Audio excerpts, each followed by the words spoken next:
Hello friends, welcome to Rajneet medical education. इस lecture में हम डिस्कस करेंगे Cushing syndrome. So let's start the video. Cushing syndrome बहुत important topic है, endocrine chapter का ये डिसीज है। सो कुशिंग सिंड्रोम क्या होता है? सबसे पहले तो कुशिंग जो ये नाम है ये कहाँ से आया है? ये डॉक्टर हार्वे कुशिंग थे जिन्होंने फर्स्ट इस कंडीशन को डिस्क्राइब किया था, इसलिए इसको कुशिंग सिंड्रोम कहते हैं। इसका अदर नेम है हाइपर कॉर्टिसोलिज्म। अब हाइपर कोर्टिसोलिज्म नेम से क्लियर है, हाइपर का मतलब हाई एंड कोर्टिसोलिज्म का मतलब है कोर्टिसोल का लेवल ब्लड में हाई होना, बॉडी में हाई होना। तो जब बॉडी में नॉर्मल से एक्सेस हो जाता है कोर्टिसोल लेवल तो उसको हम क्या बोलते हैं? कुशिंग सिंड्रोम बोलते हैं। तो Cushing syndrome is caused by excessive cortisol level in the body. जब बॉडी में ब्लड में प्लाज्मा में कोर्टिसोल का लेवल हाई हो जाता है, एक्सेसिव हो जाता है, उस कंडीशन को हम कुशिंग सिंड्रोम या फिर हाइपर कोर्टिसोलिज्म बोलते हैं। Now what is cortisol? Cortisol क्या होता है? तो देखो हमारे जो किडनीज हैं, किडनीज के ऊपर एड्रीनल ग्लैंड्स प्रेजेंट होती हैं या फिर सुप्रारीनल ग्लैंड्स जिनको बोलते हैं। क्या है ये? Adrenal glands. नाउ ये जो एड्रीनल ग्लैंड्स है इसका क्या है? इसके दो में हमने इसको डिवाइड किया है। जो आउटर इसका पोर्शन है दैट इज दिस वन, जो आउटर है ये वाला, इसको हम क्या बोलते हैं? Adrenal cortex. कॉर्टेक्स आउटसाइड वाला।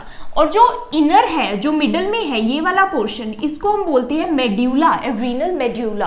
तो एड्रीनल कॉर्टेक्स से अलग हार्मोन सिक्रीट होते हैं, एड्रीनल मेड्यूला से अलग सिक्रीट होते हैं। तो एड्रीनल कॉर्टेक्स, अब कॉर्टेक्स की अगर हम बात करें, ये जो ऊपर वाला है इसके 3 लेयर्स हैं। फर्दर जो ये 3 लेयर्स है, सबसे आउटर जो है इसको हम बोलते हैं जोना ग्लोमेरुलोसा, जो कि एल्डोस्टेरोन को सिक्रीट करता है। मिनरेलोकॉर्टिकॉइड भी इसको बोलते हैं, एल्डोस्टेरोन। जो मिडल लेयर है, सबसे बड़ी वाली ये जो लेयर है, ये है जोना फैसिकुलाटा, जहां से क्या सिक्रीट होता है? ग्लूकोकॉर्टिकॉइड्स। ग्लूकोकॉर्टिकॉइड्स। अब ये ग्लूकोकॉर्टिकॉइड में मेन जो है वो कौन सा है? कोर्टिसोल। कौन सा है? कॉर्टिसोल। तो आपने जब आप कुशिंग सिंड्रोम पढ़ रहे हैं तो आपने क्या ध्यान में रखना है कि जो एड्रीनल ग्लैंड है उसके एड्रीनल कॉर्टेक्स से 3 लेयर होती है एड्रीनल कॉर्टेक्स की। जोना ग्लोमेरुलोसा आउटर वाली, जो कि क्या सिक्रीट करती है? मिनरेलोकॉर्टिकॉइड। ये कॉर्टिकॉइड्स क्या है? ये स्टेरॉयड हॉर्मोन्स हैं जो कि एड्रीनल ग्लैंड सिक्रीट करती है। नाउ एड्रीनल ग्लैंड को लाइफ सेविंग ग्लैंड भी बोलते हैं। ये क्या है कि सबसे इंपॉर्टेंट हार्मोन सिक्रीट करती है जो कि हमारी बॉडी को, हमारी लाइफ को सेव करते हैं, मिनरल को मेंटेन करते हैं, हमारी बॉडी को, इलेक्ट्रोलाइट बैलेंस को, स्ट्रेस के साथ कोप अप करते हैं, साथ में ही ब्लड प्रेशर भी मेंटेन करते हैं। तो ये जो एड्रीनल कॉर्टेक्स है, आउटर क्या सिक्रीट करिए? एल्डोस्टेरोन, जोना ग्लोमेरुलोसा लेयर, जो कि एक मिनरेलोकॉर्टिकॉइड है। और जो जोना फैसिकुलाटा है मिडल वाली, ये सबसे इंपॉर्टेंट, ये क्या सिक्रीट कर रही है? कोर्टिसोल। ये सबसे बड़ी लेयर है। तो कोर्टिसोल एक ग्लूकोकॉर्टिकॉइड है। ग्लूकोकॉर्टिकॉइड का मतलब है कि ये जो स्टेरॉयड हार्मोन है ये ग्लूकोज के मेटाबॉलिज्म को मेंटेन करके रखता है। हमेशा ब्लड में क्या करता है कि ग्लूकोज को अवेलेबल करवाता है as a source of energy. अभी स्ट्रेस के साथ कोप अप करना है, हमने स्ट्रेस के साथ अडेप्ट करना है, स्ट्रेस को कैसे हैंडल करना है, तो ये क्या करता है? कोर्टिसोल, ये ग्लूकोकॉर्टिकॉइड है, ग्लूकोज को बना के रखता है ब्लड में ताकि हमेशा एनर्जी रहे स्ट्रेस के साथ कोप अप करने के लिए। अब सबसे जो लोअर वाली लेयर है वो क्या है? जोना रेटिकुलरिस, जो कि एंड्रोजन सिक्रीट करती है। नाउ उससे नीचे आ जाता है एड्रीनल मेडुला, जो कि मिडल में है। एड्रीनल मेडुला कैटेकोलामाइन सिक्रीट करती है, दैट इज एपिनेफ्रिन एंड नोरएपिनेफ्रिन, जिसको एड्रीनलिन या फिर नोरएड्रीनलिन भी बोलते हैं। तो हमने कोर्टिसोल देख लिया। अब क्या है? कोर्टिसोल क्या है? एड्रीनल कॉर्टेक्स से रिलीज होता है, वो भी मिडल लेयर जो एड्रीनल कॉर्टेक्स की जोना फैसिकुलाटा, वो ग्लूकोकॉर्टिकॉइड सिक्रीट करती है। और कोर्टिसोल क्या है? ग्लूकोकॉर्टिकॉइड है, मेन ग्लूकोकॉर्टिकॉइड। नाउ कोर्टिसोल को स्ट्रेस हार्मोन भी बोलते हैं। इसका ये मतलब नहीं ये हमको स्ट्रेस देता है। कोर्टिसोल स्ट्रेस हार्मोन इसलिए बोलते हैं क्योंकि ड्यूरिंग स्ट्रेस ये कोर्टिसोल हमें स्ट्रेस के साथ कोप अप करने में हेल्प करता है कि हम स्ट्रेस को कैसे हैंडल करेंगे। तो हमारी बॉडी को प्रिपेयर करता है, तैयार रखता है स्ट्रेस के लिए कि स्ट्रेस के साथ कैसे कोप अप करना है। वो अभी हम पढ़ेंगे इसके फंक्शन में कि क्या करता है ये बॉडी में। Is produce by adrenal cortex से ये प्रोड्यूस होता है, regulated by hypothalamic pituitary adrenal axis. Now ये हाइपोथैलेमिक पिट्यूटरी एड्रीनल एक्सिस क्या है? सबसे पहले क्या है? हाइपोथैलेमस है। हमारे ब्रेन में हाइपोथैलेमस, उसके नीचे क्या है, एंटीरियर पिट्यूटरी। ऐसे पिट्यूटरी को बोलते हैं मास्टर ग्लैंड, लेकिन हाइपोथैलेमस उसका भी बॉस है, वो उसको भी सिग्नल देता है। तो देखो अगर हमारी बॉडी में स्ट्रेस हो गया, अब इसको हाइपोथैलेमिक पिट्यूटरी एड्रीनल एक्सिस इसलिए बोलते हैं क्योंकि हाइपोथैलेमस पिट्यूटरी को सिग्नल देता है, पिट्यूटरी एड्रीनल ग्लैंड को सिग्नल देती है टू रिलीज कॉर्टिसोल। कब रिलीज होता है कॉर्टिसोल? स्ट्रेस की कंडीशन में, कोई भी फिजिकल स्ट्रेस है जैसे कि ट्रॉमा हो गया, कोई इंजरी हो गई, कोई इमोशनल स्ट्रेस हो गया, डर लग गया, हमको भागना है, हमारे पीछे शेर पड़ गया, तो क्या होगा, ये सभी चीजें स्ट्रेस में काउंट होती हैं। सर्केडियन रिदम, सर्केडियन रिदम का मतलब है कि जो कोर्टिसोल का लेवल है वो डे टाइम के अकॉर्डिंग रेगुलेट होता है। जैसे अगर दिन का टाइम है, मॉर्निंग का टाइम है, तब कोर्टिसोल का लेवल हाई रहता है। हाई क्यों रहता है? कि उठो और भागो, क्योंकि मॉर्निंग में उसको पता है कि बहुत सारे काम करने हैं। तो सर्केडियन रिदम के अकॉर्डिंग मॉर्निंग में इसका लेवल हाई रहेगा और रात को इसको पता है कि अब तो इसने सोना है, कोई खास काम नहीं है, तो उस टाइम पर ये लो रहता है कोर्टिसोल का लेवल। या फिर अगर कोर्टिसोल का लेवल लो है तो ये सारी चीजें क्या करती है, स्टिमुलेट करती हैं हाइपोथैलेमस को क्या रिलीज करने के लिए, कोर्टिकोट्रोपिन रिलीजिंग हार्मोन सीआरएच रिलीज करने के लिए। अब ये सीआरएच किसको स्टिमुलेट करता है, एंटीरियर पिट्यूटरी को क्या रिलीज करने के लिए, एड्रीनोकोर्टिकोट्रोपिक हार्मोन एसीटीएच, एड्रीनोकोर्टिकोट्रोपिक या ट्रोपिक कुछ भी बोल सकते हैं आप, एसीटीएच रिलीज होता है। अब बहुत इंपॉर्टेंट, ये एंटीरियर पिट्यूटरी से एसीटीएच रिलीज होता है। ये एसीटीएच एड्रीनल ग्लैंड को स्टिमुलेट करता है, और एड्रीनल ग्लैंड में भी किसमें, कॉर्टेक्स को स्टिमुलेट करता है, और कॉर्टेक्स में भी किसमें, हमने क्या पढ़ा है, फेसिकुलाटा, जोना फेसिकुलाटा लेयर को स्टिमुलेट करेगा क्या रिलीज करने के लिए, ये लेयर कॉर्टेक्स को स्टिमुलेट करेगा, जोना फेसिकुलाटा को क्या रिलीज होगा, कोर्टिसोल रिलीज हो जाएगा। कोर्टिसोल क्या है, ग्लूकोकॉर्टिकोइड है। ग्लूकोकॉर्टिकोइड का मतलब है ग्लूकोज को मेटाबॉलिज्म का मेंटेन करता है। कॉर्टिकोइड का मतलब है कि ये एक स्टेरॉइड हार्मोन है, ठीक है। अब ये क्या करेगा कोर्टिसोल, ये बॉडी को स्ट्रेस के लिए प्रिपेयर करेगा। दूसरा इसका फंक्शन क्या है, ये इम्यून रिस्पॉन्स को सप्रेस करता है, तो इसका इम्यूनो सप्रेसिव एक्शन होता है, एंटी इंफ्लेमेटरी एक्शन होता है। जैसे ऑर्गन ट्रांसप्लांट हो गया उस टाइम पर देते हैं ताकि बॉडी ऑर्गन को रिजेक्ट ना करे, बाहर से भी देते हैं सिंथेटिक फॉर्म में। ऑटो इम्यून कंडीशंस में देते हैं जैसे अर्थराइटिस, ल्यूपस, इन कंडीशन में देते हैं, एलर्जीज में देते हैं, एस्थमा में देते हैं, ताकि बॉडी का जो इम्यून सिस्टम है वो सप्रेस रहे और बॉडी के टिश्यूज को हार्म ना करे। एंड ये मेटाबॉलिज्म को रेगुलेट करता है, अभी हम पढ़ेंगे कैसे रेगुलेट करता है। अब ये एक्सिस चल रही है तो कोर्टिसोल का लेवल ब्लड में हाई हो जाएगा। जैसे ये ब्लड में नॉर्मल से हाई जाएगा तो रेस लेवल ऑफ कोर्टिसोल किसको सिग्नल भेजेगा, एंटीरियर पिट्यूटरी को, प्लस हाइपोथैलेमस को भी एक नेगेटिव फीडबैक भेजेगा कि बंद कर दो अब इसका रिलीज। सीआरएच का बंद करेंगे हाइपोथैलेमस तो एसीटीएच बंद होगा, एसीटीएच बंद होगा तो एड्रीनल ग्लैंड स्टिमुलेट नहीं होगी, कोर्टिसोल नहीं निकलेगा। इससे क्या होता है कि नॉर्मल जो रेंज है कोर्टिसोल की वो ब्लड में मेंटेन रहती है। अब जैसे ही रेज होता है लेवल, एक तो ये नेगेटिव फीडबैक भी जाता है, प्लस साथ में ही सेल क्या करते हैं उसको यूज कर लेते हैं, तो कोर्टिसोल का लेवल अगेन लो हो जाता है। जैसे ही लो होगा तो दोबारा से स्टिमुलेशन जाएगी हाइपोथैलेमस को कि सीआरएच रिलीज करो, फिर एसीटीएच रिलीज होगा, फिर एड्रीनल ग्लैंड स्टिमुलेट होगी और कोर्टिसोल निकलेगा। तभी हमने यहां लिखा है कि लो कोर्टिसोल भी स्टिमुलेट करेगा कोर्टिसोल के रिलीज को। तो इस तरह से क्या होता है कि मेंटेन रहता है कोर्टिसोल का लेवल। अब यहां पर आप एक चीज देखो, अगर एंटीरियर पिट्यूटरी में कोई ट्यूमर हो गया, कोई एडिनोमा हो गया, अगर यहां पर कैंसर हो गया, ट्यूमर सेल मतलब बहुत ज्यादा सेल्स हो गए, तो क्या होगा, एसीटीएच का अमाउंट ज्यादा बढ़ने लग जाएगा। जैसे ही एसीटीएच का अमाउंट ज्यादा बढ़ेगा तो एड्रीनल ग्लैंड को क्या जाएगी, ज्यादा स्टिमुलेशन जाएगी। ज्यादा स्टिमुलेशन जाएगी तो क्या रिलीज होगा, ज्यादा कोर्टिसोल रिलीज होगा। इसको हम क्या बोलते हैं, एसीटीएच डिपेंडेंट कोज, मतलब एसीटीएच ज्यादा रिलीज हो रहा है, इस वजह से कोर्टिसोल ज्यादा रिलीज हो रहा है। एसीटीएच कहां से रिलीज होता है, एंटीरियर पिट्यूटरी से। अगर एंटीरियर पिट्यूटरी में कोई ट्यूमर है तो एसीटीएच ज्यादा रिलीज होगा और कोर्टिसोल ज्यादा रिलीज होगा, क्योंकि एड्रीनल ग्लैंड ज्यादा स्टिमुलेट होगी। इस कंडीशन को हम क्या बोलते हैं, कुशिंग डिसीज बोलते हैं। तो कुशिंग डिसीज क्या है, एंटीरियर पिट्यूटरी में ट्यूमर होने की वजह से एसीटीएच ज्यादा रिलीज होता है जिससे कोर्टिसोल ज्यादा रिलीज होता है, दैट इज कुशिंग डिसीज। तो Cushing syndrome versus Cushing disease, Cushing disease ये है और कुशिंग सिंड्रोम के अंडर ही कुशिंग डिसीज आती है। बहुत सारे कोजेज है कुशिंग सिंड्रोम के, वो आगे हम पढ़ेंगे। अब देखो फंक्शंस ऑफ कोर्टिसोल, कोर्टिसोल के क्या क्या फंक्शन है। सबसे पहले मेटाबॉलिज्म में हेल्प करता है। मेटाबॉलिज्म में कैसे हेल्प करता है, ये क्या करता है, ग्लूकोज की अवेलेबिलिटी करवाता है। हर टाइम ग्लूकोज क्या रहे, अवेलेबल रहे हमारी बॉडी में, हमारे ब्लड में हमेशा अवेलेबल रहे ड्यूरिंग स्ट्रेस। तो कोई भी स्ट्रेस है तो हमारी बॉडी उस ग्लूकोज को यूज कर ले फॉर एनर्जी। कैसे करता है, या फिर फास्टिंग की कंडीशन है हम कुछ खा नहीं रहे तब भी ऐसा होता है। अब सबसे पहले ये ब्लड ग्लूकोज को कैसे इंक्रीज करता है? ग्लूकोनियोजेनेसिस के थ्रू। ग्लूकोनियोजेनेसिस इसका मतलब है कि ग्लूकोज की फॉर्मेशन होनी, नए और ज्यादा न्यू ग्लूकोज की फॉर्मेशन होनी फ्रॉम नॉन कार्बोहाइड्रेट सोर्सेज, जैसे कि अमाइनो एसिड से। अमाइनो एसिड से ग्लूकोज की फॉर्मेशन होनी कहां पर होती है? ये लीवर में होती है। दूसरा, प्रोटीन का कैटाबॉलिज्म मसल्स में। मसल्स में ये क्या करता है? मसल में प्रोटीन होता है, वहां पर प्रोटीन की ब्रेकडाउन शुरू कर देता है। वहां पर प्रोटीन की ब्रेकडाउन शुरू होगी तो क्या निकलेंगे? अमाइनो एसिड्स निकलेंगे। अब ये अमाइनो एसिड्स किसमें यूज होंगे? ग्लूकोनियोजेनेसिस के लिए यूज होंगे। तीसरा, ये क्या करता है? लिपोलाइसिस। लिपोलाइसिस मतलब लिपिड्स का ब्रेकडाउन, मतलब फैट्स का ब्रेकडाउन। तो ये एडिपोज टिश्यू में फैट्स का ब्रेकडाउन करता है, जिससे क्या निकलते हैं? Free fatty acids. अब ये फ्री फैटी एसिड्स भी क्या है? ये सोर्स ऑफ एनर्जी के लिए यूज होते हैं इन स्ट्रेसफुल कंडीशन। चौथा, इसका इफेक्ट क्या है? ये एंटी इंसुलिन इफेक्ट है।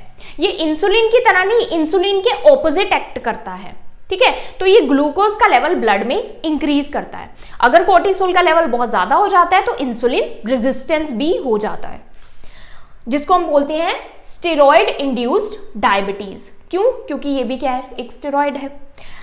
नेक्स्ट है एंटी इंफ्लामेटरी रिस्पॉन्स। इसका क्या है? एंटी इंफ्लामेटरी, या फिर आप बोल सकते हैं इम्यूनो सप्रेसिव। ये इम्यूनिटी को सप्रेस करता है। तो नॉर्मली ऐसा तब होता है, ये क्यों कर रहा है नॉर्मली ऐसा, कि हमारी बॉडी में जो इम्यून रिस्पॉन्स है, वैसे तो वो जरूरी है, वो इसलिए जरूरी है ताकि हमारी बॉडी का जो इम्यून सिस्टम है वो हमारे सेल्स को हार्म ना करे। तो इसका एंटी इंफ्लामेटरी रिस्पॉन्स भी होता है। अगर ज्यादा अमाउंट में हो जाए कोर्टिसोल तो क्या होगा? इम्यून सिस्टम बिल्कुल सप्रेस हो जाएगा, जिससे क्या होगा? इन्फेक्शन के चांसेस इंक्रीज हो जाएंगे। बाहर से सिंथेटिक स्टेरॉइड या फिर सिंथेटिक कोर्टिसोल भी दिया जाता है, जिसको हम बोलते हैं प्रेडनिसोलोन या फिर डेक्सामेथासोन। वो किस केसेस में दिया जाता है? मैंने आपको बताया, ऑर्गन ट्रांसप्लांट में दिया जाता है, ऑटो इम्यून कंडीशंस में दिया जाता है, इम्यूनिटी को सप्रेस करने के लिए, एलर्जीज, एस्थमा में दिया जाता है। चौथा, ये क्या करता है? मेंटेन बीपी, ब्लड प्रेशर को मेंटेन करता है। तो ब्लड प्रेशर को कैसे मेंटेन करता है? हाइपरटेंशन करता है, ब्लड प्रेशर को इंक्रीज करता है। फर्स्ट, इसका जो एक्शन है ये माइल्ड मिनरेलोकॉर्टिकॉइड भी है, एल्डोस्टेरोन जैसा भी है माइल्ड कोर्टिसोल का एक्शन। तो उससे ये क्या करता है? सोडियम और वाटर की रिटेंशन करता है, जिससे ब्लड प्रेशर भी इंक्रीज होता है, ब्लड वॉल्यूम भी इंक्रीज होता है। दूसरा, ये क्या करता है? ये जो कैटेकोलामाइंस एड्रीनल मेडुला से रिलीज होते हैं, उसकी सेंसिटिविटी को इंक्रीज कर देता है।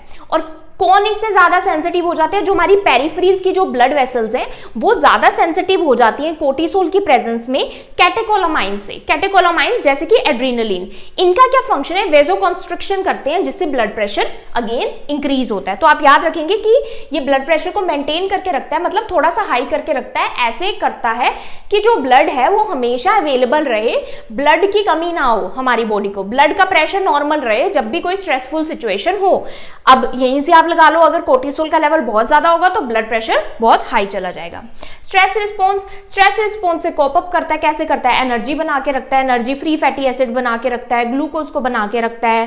तो ये स्ट्रेस रिस्पॉन्स में हेल्पफुल है। तो ये फाइट और फ्लाइट रिस्पॉन्स में हेल्पफुल है स्ट्रेस के साथ कोप अप करने के लिए, इसलिए इसको स्ट्रेस हार्मोन भी बोलते हैं। ये क्या करता है? फीटल लंग्स, जो ड्यूरिंग प्रेगनेंसी जब जो फीटस है वो वोम में है अभी बेबी, तो उसकी लंग की मैच्योरेशन के लिए भी हेल्प करता है। कैसे? By production of surfactant. Surfactant एक मॉलिक्यूल है, उसकी ये प्रोडक्शन करता है और वो लंग की मैच्योरेशन में हेल्प करते हैं। इसलिए अगर प्री मैच्योर डिलीवरी होती है तो ये सिंथेटिक फॉर्म में दिया जाता है लंग्स की मैच्योरेशन के लिए। ये क्या है? ये ब्रेन पर, हमारे कोग्निशन, हमारे मूड पर भी इफेक्ट करता है। ये मूड को, मेमोरी को और अलर्टनेस को बनाए रखता है कि मूड हमारा सही रहे। अब अगर ये गड़बड़ हो गया तो मूड भी गड़बड़ हो जाता है, डिप्रेशन हो जाता है, इरिटेबिलिटी हो जाती है, मेमोरी बहुत कम हो जाती है। अब कोजेज इसके क्या है? देखो, एक है एक्सोजीनस। एक्सो का मतलब होता है बाहर। अगर बाहर से कोई चीज आ रही है तो बाहर से, जैसे कि अगर बाहर से स्टेरॉइड ले रहे हैं, कोई भी कंडीशन है तो लॉन्ग टर्म यूज होगा स्टेरॉइड्स का। स्टेरॉइड्स कॉमनली कौन से? जैसे कि प्रेडनिसोलोन हो गया, डेक्सामेथासोन। कब यूज करते हैं? ऑर्गन ट्रांसप्लांट में, कि ऑर्गन रिजेक्ट ना हो, तब हमें इम्यूनिटी सप्रेस करनी होती है, इसलिए देते हैं। अर्थराइटिस में, एलर्जीज में, एस्थमा में, ल्यूपस में, तो स्टेरॉइड लॉन्ग टर्म से यूज करते हैं उन कंडीशन में। तो क्या होगा? कोर्टिसोल का जो लेवल है वो इस वजह से भी हमारी बॉडी में हाई रहता है, क्योंकि बाहर से क्या है? कोर्टिकोस्टेरॉइड दे रहे हैं, तो बाहर से कोर्टिकोस्टेरॉइड देंगे तो ब्लड में इनका लेवल हाई आएगा।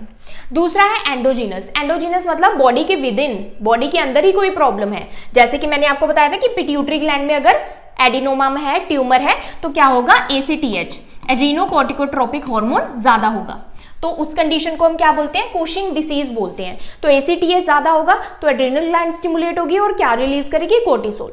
अगर पिट्यूटरी एडिनोमा है तो डायग्नोस्टिक टेस्ट में ACTH का लेवल भी ज्यादा आएगा और कोर्टिसोल का लेवल तो आएगा ही आएगा। नेक्स्ट है एड्रिनल ट्यूमर। अगर एड्रिनल ग्लैंड में ही ट्यूमर है तो एड्रिनल ग्लैंड क्या करेगी, इंडिपेंडेंटली ज्यादा कोर्टिसोल को रिलीज करेगी। तो अगर एड्रिनल ग्लैंड में एडिनोमा या कार्सिनोमा है, कैंसर है, तो क्या होगा, इंडिपेंडेंटली ट्यूमर क्या करेगा, कोर्टिसोल को रिलीज करेगा। ऐसे ट्यूमर को हम क्या बोलेंगे, जब एड्रिनल ग्लैंड में ट्यूमर है तो वो क्या है, ACTH इंडिपेंडेंट, उस पर डिपेंड नहीं कर रहा। तो इस केसेस में क्या होगा कि ACTH लो होगा और कोर्टिसोल तो हाई होगा ही। ACTH लो क्यों होगा, नेगेटिव फीडबैक, क्योंकि अगर ट्यूमर क्या कर रहा है, एड्रिनल ट्यूमर कोर्टिसोल को रिलीज कर रहा है, कोर्टिसोल का ब्लड में लेवल ज्यादा होगा तो क्या होगा, जैसे ही लो रेज होगा तो एंटीरियर पिट्यूटरी को स्टिमुलेशन जाएगी, तो एंटीरियर पिट्यूटरी को नेगेटिव फीडबैक जाएगा कि ACTH बंद कर दो, तो ACTH का लेवल कम होगा। तो ऐसा एड्रिनल ट्यूमर में होगा जिसको बोलेंगे ACTH इंडिपेंडेंट। ACTH डिपेंडेंट का मतलब है जब पिट्यूटरी ग्लैंड इंडिपेंडेंटली ACTH को ज्यादा रिलीज करिए क्योंकि पिट्यूटरी ग्लैंड में ट्यूमर है। अब ऐसी कंडीशन में क्या होगा, क्योंकि पिट्यूटरी ग्लैंड में ही ट्यूमर है तो चाहे कोर्टिसोल का लेवल ज्यादा है, नेगेटिव फीडबैक जा रहा है, लेकिन एंटीरियर पिट्यूटरी को फर्क नहीं पड़ रहा क्योंकि उसमें तो ट्यूमर हो गया है, तो ट्यूमर तो इंडिपेंडेंटली ACTH को रिलीज करेगा ही करेगा। कई बार क्या होता है, एक्टोपिक ट्यूमर होते हैं, जैसे कि लंग ट्यूमर, जैसे कि लंग में अगर कैंसर है तो वो भी इंडिपेंडेंटली ACTH को रिलीज करते हैं। अब इसकी क्लिनिकल मैनिफेस्टेशन क्या है, सबसे पहले हाइपरग्लाइसीमिया। अगर कोर्टिसोल का लेवल हाई है तो ब्लड में ग्लूकोज का लेवल हाई होगा, जिसको हम क्या बोलते हैं, स्टेरॉइड इंड्यूस्ड डायबिटीज।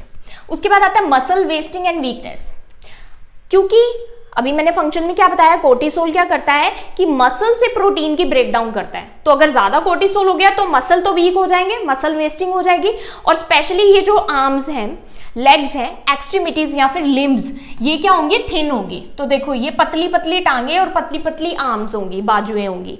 लेकिन जो सेंटर से जो पर्सन होगा, सेंट्रल पर्सन मतलब फेस, चेस्ट, एब्डोमेन, ये क्या होगा, मोटा होगा, ओबीज होगा।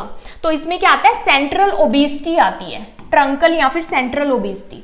ये क्यों होती है कि कोर्टिसोल जो है फैट रीडिस्ट्रीब्यूशन करता है, फैट को डिस्ट्रीब्यूट कहां पर करता है, सेंट्रल रीजन में करता है, एक्सट्रीमिटी से ले जाके सेंट्रल में कर देगा।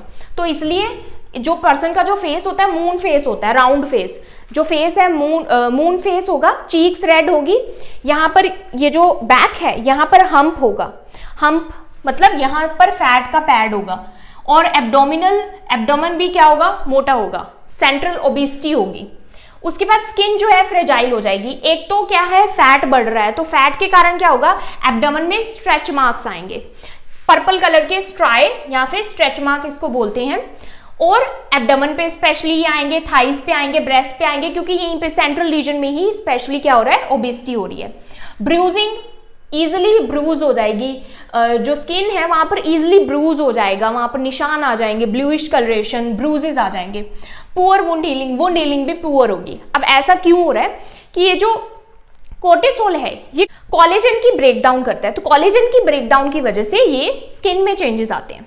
उसके बाद आता है ओस्टियोपोरोसिस। ये क्या करता है कि बोन की रिजॉर्प्शन को इंक्रीज कर देता है, जिसकी वजह से क्या होता है, ओस्टियोपोरोसिस, मतलब कि जो बोन्स हैं वो फ्रेजाइल हो जाती हैं, वो इजीली ब्रेक हो सकती है, उनमें फ्रैक्चर हो सकता है, क्योंकि ये क्या करता है, ओस्टियोक्लास्ट की फॉर्मेशन को इंक्रीज कर देता है। हाइपरटेंशन, मैंने आपको बताया था, ब्लड प्रेशर को मेंटेन करता है, लेकिन अगर कोर्टिसोल का लेवल बहुत हाई होगा तो ब्लड प्रेशर भी बहुत हाई जाएगा। इम्यूनोसप्रेशन, इम्यूनोसप्रेसिव इसका एक्शन है, लेकिन हाई अमाउंट में इम्यूनिटी को बिल्कुल सप्रेस कर देगा, जिससे इंफेक्शन के रिस्क बढ़ जाएंगे। मूड पे, हमारे मेंटल स्टेटस पे ये इफेक्ट करता है, कॉग्निशन पे इफेक्ट करता है। ज्यादा लेवल होगा तो डिप्रेशन होगा, एंजाइटी, इरिटेबिलिटी और पुअर मेमोरी होगी। क्योंकि ये जो कोर्टिसोल है ना, ये GnRH गोनेडोट्रोपिन रिलीजिंग हार्मोन को इनहिबिट करता है, और ये GnRH क्या करता है, ये LH FSH को रेगुलेट करता है, और अगर LH और FSH नहीं होंगे तो क्या होगा, इनफर्टिलिटी होगी, मेंस्ट्रुअल इरेगुलरिटीज होगी, एमेनोरिया होगा, और क्या होगा, जो मेन है उनमें भी इनफर्टिलिटी हो सकती है, इरेक्टाइल डिसफंक्शन हो सकता है। Hirsutism and acne. हिर्सुटिज्म क्या है कि हेयर की ग्रोथ ज्यादा हो जाएगी फीमेल में, एंड्रोजन की प्रोडक्शन के कारण हेयर की ग्रोथ ज्यादा हो जाएगी और एक्ने ऑयली स्किन हो जाएगी। उसके बाद डायग्नोस्टिक टेस्ट क्या करते हैं, देखो हार्मोनल टेस्ट क्या क्या करेंगे, 24 hour urinary cortisol, 24 hour urine collection करेंगे जिसमें कोर्टिसोल का लेवल चेक किया जाएगा। अगर कोर्टिसोल का level 50 to 100 microgram per day से ऊपर है तो डाउट है, क्या हो सकता है, कुशिंग सिंड्रोम हो सकता है। नॉर्मली इसका लेवल जो मॉर्निंग में होता है वो 5 to 25 होता है और नाइट में क्या होता है 5 से भी कम होता है। Late night salivary cortisol, late night like around 10-11 PM हम क्या करते हैं, सलाइवा का सैंपल लेते हैं। उस टाइम पर कोर्टिसोल की प्रोडक्शन बहुत कम होती है, तो कोर्टिसोल लेस देन 5 होता है। तो उस टाइम पर अगर कोर्टिसोल का प्रोडक्शन ज्यादा हो रहा है, सलाइवा में ज्यादा आया है, तो मतलब हाइपर कोर्टिसोलिज्म हो सकता है। Low dose dexamethasone suppression test, इसमें क्या करते हैं हम, लो डोज डेक्सामेथाजोन देते हैं अराउंड 1 मिलीग्राम। तो इससे देने से क्या होता है, जैसे लो डोज देते हैं तो नॉर्मली क्या होता है, नेगेटिव फीडबैक जाता है और कोर्टिसोल का लेवल कम होता है। लेकिन अगर हाइपर कोर्टिसोलिज्म है, कुशिंग सिंड्रोम है, तो क्या होगा, इसका उस पर कोई असर नहीं होगा, तब भी हाई ही रहेगा कोर्टिसोल का level. Plasma ACTH level, ACTH का लेवल हम चेक करेंगे। देखो अगर पिट्यूटरी एडिनोमा है मतलब एसीटीएच डिपेंडेंट है तो एसीटीएच का लेवल भी हाई होगा और कोर्टिसोल का लेवल भी हाई होगा। और अगर एसीटीएच इंडिपेंडेंट है मतलब अगर एड्रीनल ट्यूमर है तो कोर्टिसोल का लेवल तो हाई होगा लेकिन एसीटीएच का लेवल लो होगा। क्यों, क्योंकि नेगेटिव फीडबैक की वजह से। लेकिन जब पिट्यूटरी एडिनोमा होगा तो नेगेटिव फीडबैक का उस पर कोई असर नहीं पड़ेगा क्योंकि पिट्यूटरी में तो ट्यूमर है, एसीटीएच रिलीज होगा। इमेजिंग टेस्ट क्या करेंगे, जैसे कि पिट्यूटरी ग्लैंड की एमआरआई करेंगे टू फाइंड आउट कि पिट्यूटरी एडिनोमा तो नहीं है, एड्रीनल ग्लैंड का सीटी स्कैन करेंगे कि एड्रीनल ट्यूमर तो नहीं है, चेस्ट एक्सरे करेंगे एक्टोपिक ट्यूमर को फाइंड आउट करने के लिए। उसके बाद मैनेजमेंट क्या है, मैनेजमेंट कोज पर डिपेंड करता है। जैसे अगर एक्सोजीनस कोज है, एक्सोजीनस मतलब बाहर से अगर स्टेरॉइड ले रहे हैं तो स्टेरॉइड को क्या करेंगे, ग्रेजुअल टेपर करते हैं। ग्रेजुअल टेपर का मतलब है कि धीरे धीरे उसकी डोज को बंद करते हैं। अगर एकदम बंद कर देंगे तो एड्रीनल क्राइसिस हो जाएगा, बिल्कुल कोर्टिसोल नहीं बनेगा और पर्सन की डेथ हो सकती है।